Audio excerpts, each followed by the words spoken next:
لوگ ہدایت کے لیے اللہ تبارک و تعالی کی طرف رجوع نہیں کرتے۔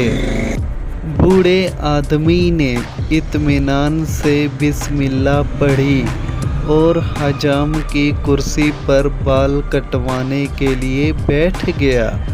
بوڑھے کے چہرے پر موجود نرم مسکراہٹ سے حجام کو بات چیت کا حوصلہ ہوا۔ حجام نے کہا، دنیا میں بہت سے مذاہب خدا کو مانتے ہیں لیکن میں خدا کے وجود کو نہیں مانتا۔ مسلمان بوڑھے نے پوچھا، کیوں نہیں مانتے؟ حجام نے کہا، دنیا میں بہت پریشانیاں، مصیبتیں، بدحالی اور افراتفری ہے۔ اگر خدا کا وجود ہوتا تو یہ سب مصیبتیں اور پریشانیاں بھی موجود نہ ہوتیں۔ بوڑھے نے مسکراتے ہوئے کہا، میں بھی اس دنیا میں حجام کے وجود کو نہیں مانتا۔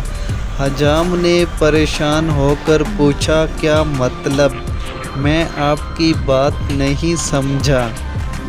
بوڑھے نے حجام کی دکان سے باہر گزرتے ایک گندے اور لمبے بالوں والے شخص کی طرف اشارہ کر کے کہا، کیا تم اس شخص کے لمبے اور گندے بال دیکھ رہے ہو؟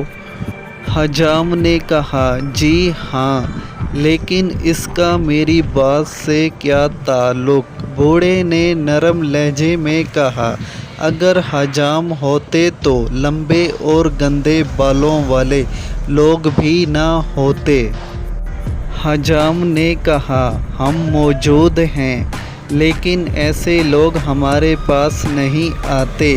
بوڑھے نے مسکراتے ہوئے کہا، بالکل، خدا بھی موجود ہے لیکن لوگ ہدایت کے لیے خدا کی طرف رجوع نہیں کرتے۔